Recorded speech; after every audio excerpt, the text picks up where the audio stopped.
నమస్కారం అండి. అంతర్యామిలో ఈరోజు అంశం మాటే మంత్రం. మనకు అందించిన వారు నామని సుజనాదేవి గారు. వివరిస్తున్నది మీ విజయభాస్కర్.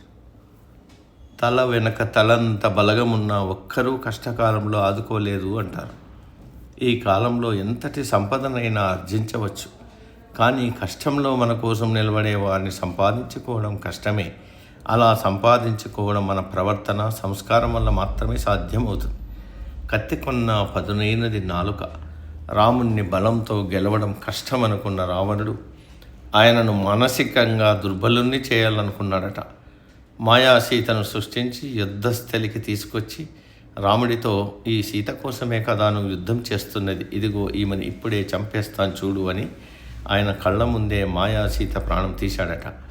అది చూసి రాముడు ఖిన్నుడయ్యాడనే గాథ ఒకటి ప్రచారంలో ఉంది. ఆయుధం చేయలేని పని మాట చేస్తుందన్నది ఈ కథ అంతరార్థం. భారత యుద్ధంలో శల్య సారథ్యంతో కర్ణుడు నిర్వీర్యం కావడం అందరికీ తెలిసిందే. సముద్రాన్ని దాటడం తన వల్ల కాదంటాడు హనుమంతుడు. కానీ అతడికి ఆ శక్తి ఉందని కీర్తిస్తే అవలీలగా సంద్రాన్ని దాటాడు. సత్కార్యానికైనా వినాశనానికైనా మాటే సాధనమవుతుంది ఎప్పుడు. మాటల వల్లనే మనం మంచి స్నేహితులను, హితులను, బంధువులను, ఆత్మీయులను సంపాదించుకోగలుగుతాం.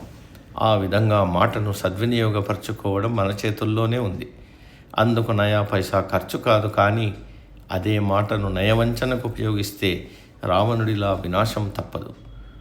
విభీషణుడు మొదటిసారి శరణు కోరి రాగానే అతన్ని క్షమించవద్దని మాయమాటలు చెబుతున్నాడని అందరూ రాముణ్ణి వారిస్తారు. కానీ రాముడు సాదరంగా ఆహ్వానిస్తాడు. దాంతో నమ్మిన బంటులా విభీషణుడు సంపూర్ణ సాయం చేస్తాడు. ఇక్కడ కూడా రాముడి మృదువైన మాటే ఆయనకు అండగా నిలిచింది. ఒక్కసారి నవ్వు, ఏడుపు, నేను గొప్ప అంటే కాదు నేను గొప్ప అని గొడవపడ్డాయట. మనిషి సంతోషంగా ఉన్నప్పుడు నవ్వుతాడు. ఎవరైనా సంతోషాన్నే కోరుకుంటారు. కాబట్టి నేనే గొప్పదాన్ని అంటుంది నవ్వు. నోటితో నవ్వుతూ నొసటితో వెక్కిరించేవారు ఉంటారు. నిజానికి దుఃఖంలోని ఆత్మీయుల మనోభావాలు బయటపడతాయి. కాబట్టి నేనే గొప్పదాన్ని అంటుంది ఏడుపు. ఈ తగవు చూసి నవ్వుకున్న దేవుడు వాటిని ఒక ఇంటికి తీసుకెళ్ళి చూడమంటాడు. రోజంతా కూలి పని చేసి వచ్చిన తల్లి బిడ్డకు అన్నం తినిపిస్తూ, ఆకలితో ఉంటావు తినమ్మా అంటుంది. బిడ్డ ఆ ముద్దను తల్లి నోట్లోనే పెడుతూ, నీకు ఆకలి అవుతుంది కదమ్మా, నువ్వు తిను అంటుంది. ఆ తల్లి ముఖంలో నవ్వు, కళ్ళ నిండా ఆనంద బాష్పాలు చూశారుగా. ఇలా మీరిద్దరూ కలిసిన క్షణాలే అపురూపం. ఆ బిడ్డ మాటే అందుకు కారణమంటాడు దేవుడు.